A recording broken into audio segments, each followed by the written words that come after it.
Deputy chief minister भट्टी विक्रमार्का ने चारशंबे को वजाहत की है कि अवाम जो महासिल अदा करते हैं उनसे ही वेलफेयर प्रोग्राम्स पर अमलावरी हुआ करती है। उन्होंने यकीन दिलाया कि अवामी महासिल के हर पैसे का रियासत की तरक्की के लिए इस्तेमाल किया जाएगा। गांधी भवन में मीडिया के नुमाइंदों के साथ बातचीत करते हुए डिप्टी चीफ मिनिस्टर ने कहा कि असेंबली इंतखाबात के दौरान वादे के मुताबिक कांग्रेस हुकूमत किसानों के फीकस 2 लाख रुपए के कर्ज की माफ़ी के लिए पाबंद है। उन्होंने कहा कि बहुत जल्द कर्ज की माफ़ी का ऐलान किया जाएगा। ఒక రైతు ఆత్మహత్య చేసుకోవటం చాలా బాధాకరమైంది. రైతే కాదు, అసలు ఏ మనిషి కూడా పుట్టింది బతకటానికి, చావటానికి కాదు.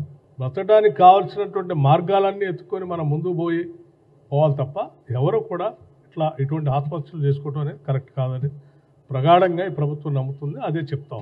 ఎవరు ప్రోత్సహించారు, ఎందుకు జరిగింది, ఎవరున్నారు దీని వెనుక అనేది చాలా స్పష్టంగా లోతుగా స్టడీ చేసి రిపోర్ట్ సబ్మిట్ చేయటం కాదు, అలా అటువంటి ఎవరైనా ఉంటే చట్ట ప్రకారం కఠినంగా చర్యలు తీసుకోవాలని కూడా ఎప్పటికే ప్రభుత్వ పరంగా ఆదేశాలు ఇచ్చాం. ఎవరున్నా ఎవరిని ఉపేక్షించేది లేదు, వదిలిపెట్టేది కూడా. మనిషి ప్రాణం చాలా విలువైంది. అందరి గురించి ఆలోచించడం